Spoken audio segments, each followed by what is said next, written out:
It all started with a tomato, just a harmless little plant in my front yard. But to Karen, the self-appointed queen of the HOA, it was an illegal, property value-destroying menace. One day I was minding my own business, watering my vegetables, when she marched up like a suburban drill sergeant, clipboard in hand. "You can't have those here," she declared. "Why not?" she gasped, as if I'd just confessed to burying treasure in my lawn. "Because this is a neighborhood, not a farm." I laughed. He didn't. And that's when I realized, I wasn't just growing vegetables. I was growing a war. Hello beautiful peoples, where are you watching this video from? It was a quiet, peaceful neighborhood, the kind where people waved politely but mostly minded their own business.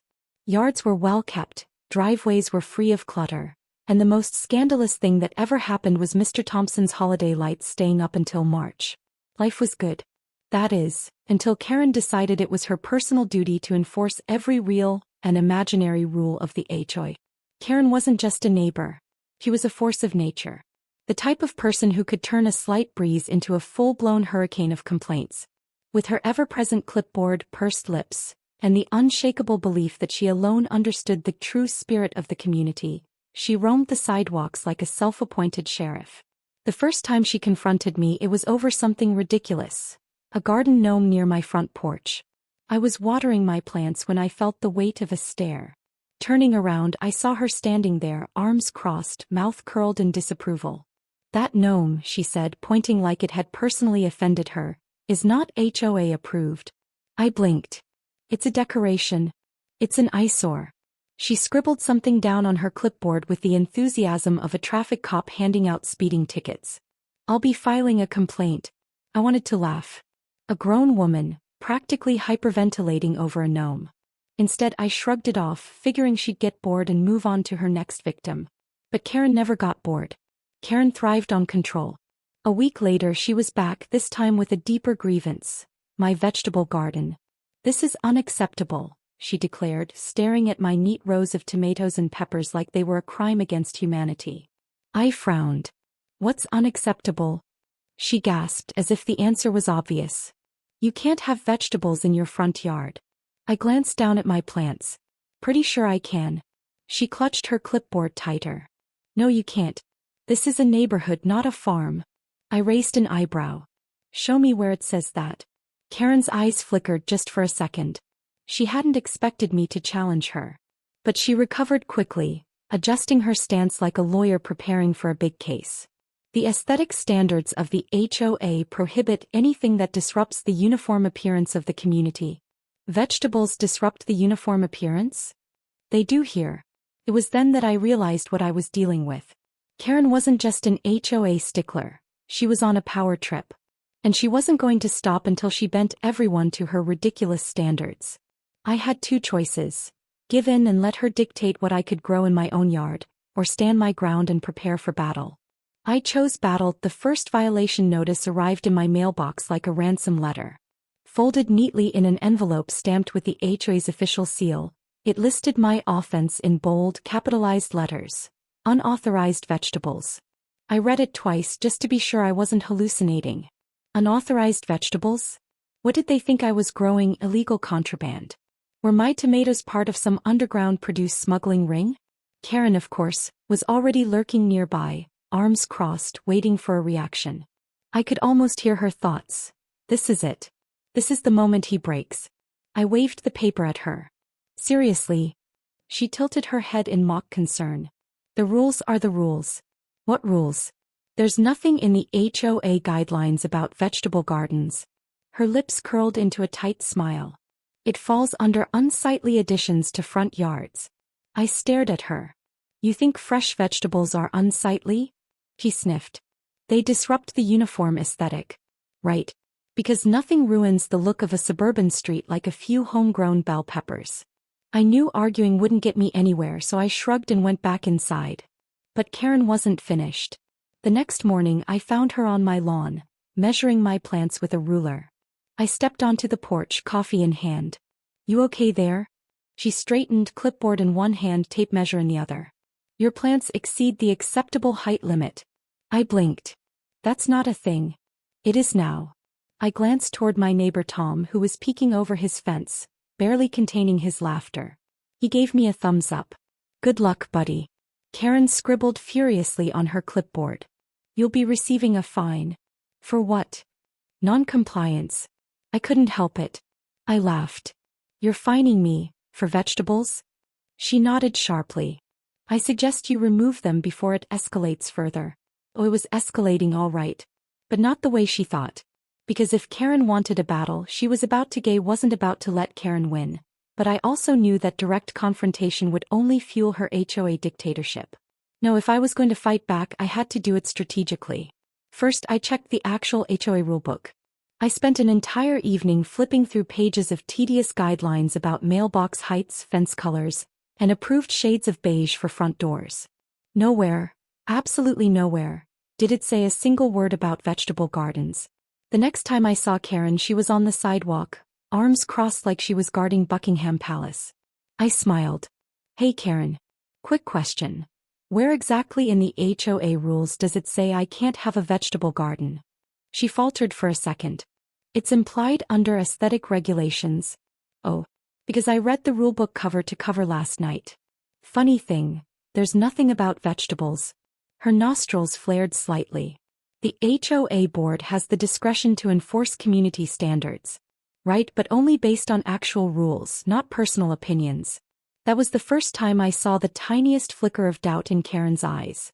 She had been so used to everyone just rolling over that the idea of someone challenging her authority seemed to short-circuit her brain. But of course she wasn't going to back down. If anything, she doubled down.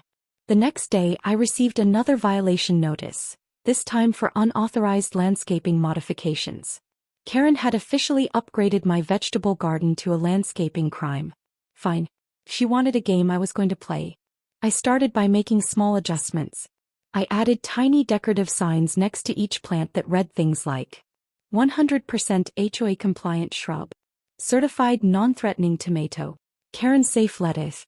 Then I got the neighbors involved. Tom next door, who had been secretly enjoying the drama, decided to plant his own vegetable garden. Then Lisa across the street. Within a week, half the block had suddenly developed a love for gardening. Karen was furious. You're all in violation, she shrieked at a group of us one afternoon. Tom shrugged. For what? There's no rule against it. Her eye twitched. It's ruining the neighborhood aesthetic. Lisa, watering her new row of basil, grinned. Looks pretty nice to me. Karen stomped away, muttering under her breath. I knew she wasn't done. She never gave up that easily. But I was ready for whatever came next. Word spread fast. What started as Karen's personal crusade against my vegetable garden had turned into a neighborhood-wide rebellion. It started small, just a few neighbors planting tomatoes and peppers in their front yards. But within days it became something bigger. People who had never even considered gardening were suddenly installing raised beds, hanging herb planters, and arranging decorative trellises. The quiet suburban street that Karen had worked so hard to keep uniform was now a lush, colorful paradise of homegrown produce. And Karen? She was losing her mind. This is anarchy, she ranted at the next HOA meeting, slamming a folder labeled neighborhood offenders onto the table. Our property values are plummeting. From the back of the room, Tom muttered, pretty sure fresh basil isn't causing a housing market crash, Karen. The HOA board, usually indifferent to minor disputes, had started to look increasingly exhausted by her constant complaints. Even they couldn't pretend that a few zucchini plants were the community's biggest crisis. But Karen wasn't done. Oh no. She doubled down. One morning I stepped outside to find her standing on my lawn, measuring my carrots with a ruler. I stared. Really? She huffed.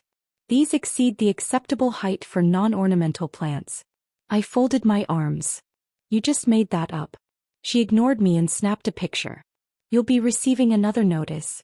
At this point, the entire neighborhood had started treating Karen like a local attraction. People casually watched from their porches, sipping coffee, waiting to see what ridiculous stunt she'd pull next. Then the real fun began. Tom started a secret neighborhood group chat titled Karen Watch 2025, where we documented her latest antics. Tom. She's on Lisa's porch inspecting her rosemary like it's a crime scene. Lisa. She just glared at my basil. I think she's planning something. Me. $5 says she calls the cops on my lettuce by the end of the week. Neighbor Bob. She just left a violation notice on my door for excessively decorative squash. I think I'm honored. The more ridiculous she got, the more the neighborhood united against her. And then finally she did it. She called 911. Over vegetables. It was a peaceful Saturday morning when the flashing red and blue lights pulled into my driveway. I had just stepped outside with my coffee when I saw them. Two confused-looking police officers stepping out of their cruiser, one holding a notepad, the other scanning my front yard like they were responding to a hostage situation.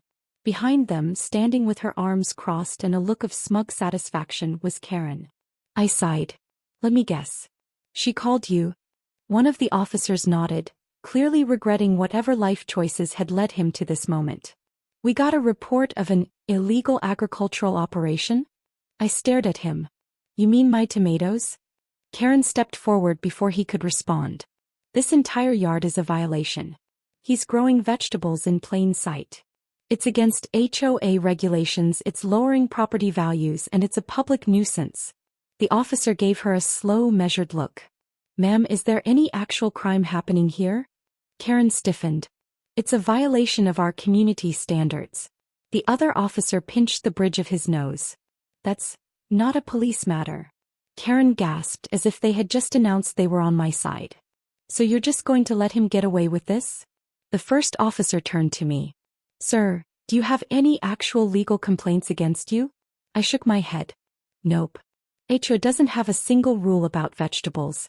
The second officer sighed and turned back to Karen. Ma'am, please stop calling emergency services for non-emergencies. Karen looked utterly betrayed. As if she had expected the police to slap handcuffs on me and haul me away for the heinous crime of growing cucumbers.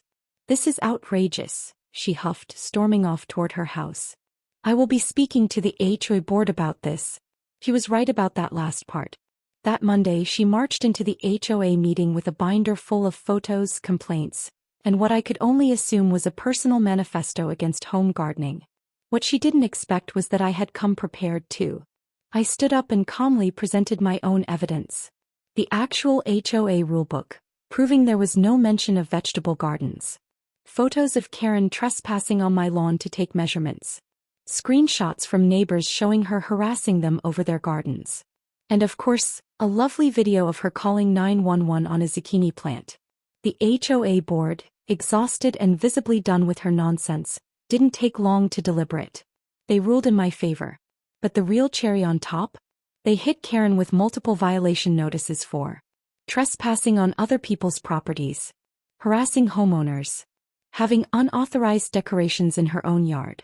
Yes. It turned out that while she had spent all her time enforcing fake rules, she had been breaking real ones. Things like the 2-yard ornament limit. She had 3. The look on her face when she received her own violation notice was priceless. The meeting ended with a final ruling. Karen was officially banned from filing complaints for the next 6 months. The neighborhood celebrated that night.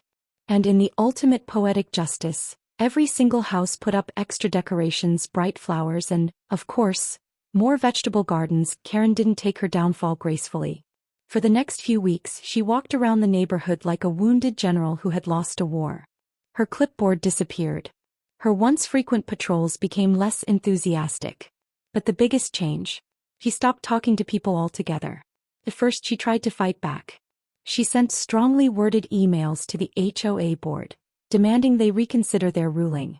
She tried catching neighbors in driveways to rant about how we work destroying the neighborhood's reputation, but nobody was listening anymore. The power trip was over. And the best part? The neighborhood thrived without her interference. Tom installed an entire raised garden bed in his front yard. Lisa's basil and rosemary turned into an elaborate herb garden. Even Bob, the guy who used to barely mow his lawn, got in on the fun, planting some squash just to spite Karen. It was glorious. But the ultimate karma came a month later. One evening I found another notice in my mailbox.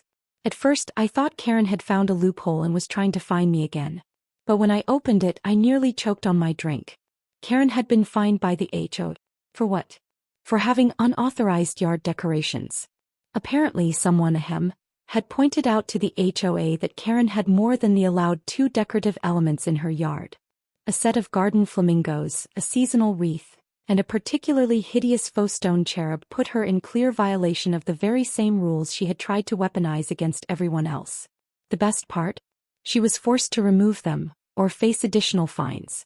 The day she dragged her pink flamingos to the trash bin was the most satisfying moment of the entire ordeal. After that, Karen faded into the background. She stopped showing up to HOA meetings. She no longer walked around with her clipboard. It was as if, without her self-appointed authority, she didn't know who she was anymore. The neighborhood, however, had never been better. The vegetable gardens thrived. The neighbors were closer than ever. And for the first time in years, we all enjoyed a peaceful, drama-free existence. Karen never apologized. Of course she didn't. But in the end she didn't have to. She lost.